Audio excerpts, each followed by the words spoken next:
Oh hey, I was just looking at this orange here. It's all nice and fresh and I just bought it, so it's gotta be good still.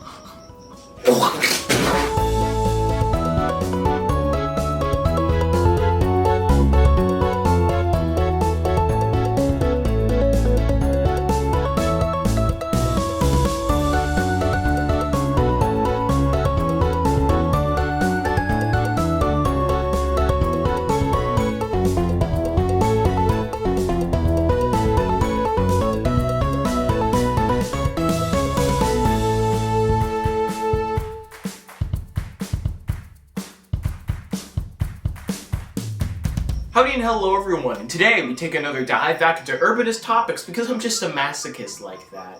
So today, let's take a look at Metrolink's Arrow, its interesting performance, and how it could demonstrate how OC Streetcar could have a similar fate. Recently, I've been taking some visits to Metrolink's Arrow line, and across all of them, I've noticed one thing. There was barely anyone there. At all the stations I went to, it looked like a ghost town, and considering the increased demand for rail in recent times, this was a very weird sight to see. And I feel like the reason for this is because Arrow is depressingly small. Arrow's route stretches 9 miles from San Bernardino downtown to Redlands University. Yeah, not 90, not 19, 9. Brother, that is a 15-minute drive. Who on earth are you trying to attract with that? While short-distance lines like this do work, such as NCTD Sprinter, they don't work if they're that depressingly short. I bet you're also thinking, if the distance is that short, then how on earth did they fit 5 stations in there? Well, I'll tell you how. With station distances like this. My luxurious linguistic oiled up brother, if your new line is too short to warrant not extending your existing one, just extend your existing line. The Arrow line starts with some reasonable station distances, and then once they get to Redlands Asiri, it's like the planners realized they were almost at the end of the line, panicked, and just crammed in the 3 last stations and just called it a day. The fact that you can see the headlights of the sets at Redlands University from Redlands downtown, I feel like that's a bit of a problem. Now, short distance stations like these do work in a light rail setting, but with how short Arrow is and with how low ridership has been, all this is doing is just slowing down a service that's already slower than driving. Now, don't think I'm skipping over that ridership point. Let's take a look into Metrolink's 2024 to 2025 Q1 fact sheet, the most recent one. Arrow had an average weekday ridership of 420 riders. 420? Going back to Sprinter, a service that is quite literally crumbling in real time, it has a higher ridership at 6,200 average weekday riders.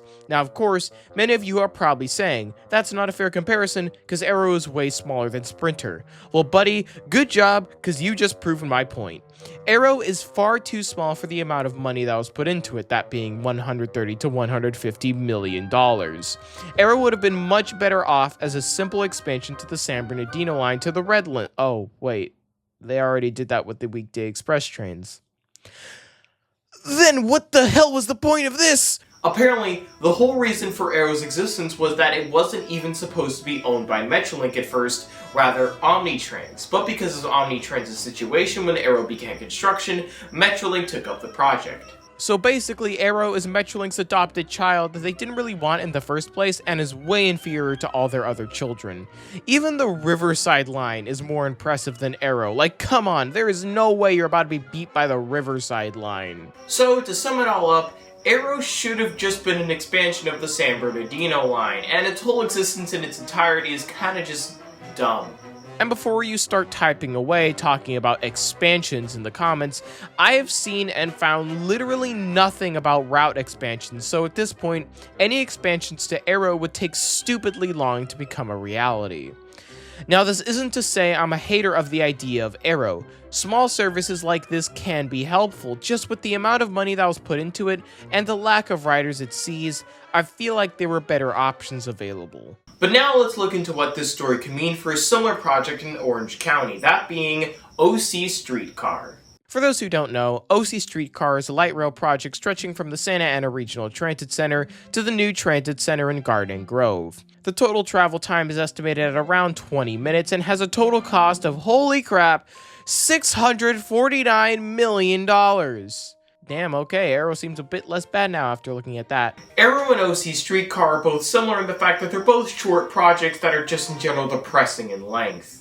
However, the thing with OC Streetcar is that it actually has room and talks about possible expansion. The expansions are mainly towards Anaheim, with places like Disneyland, the Platinum Triangle, and I'm sure the Arctic Station would be a prime contender for one. Just the thing with OC Streetcar is that when it starts off, I almost guarantee ridership will be low, and given that enormous upfront cost, scrutiny will almost certainly be present.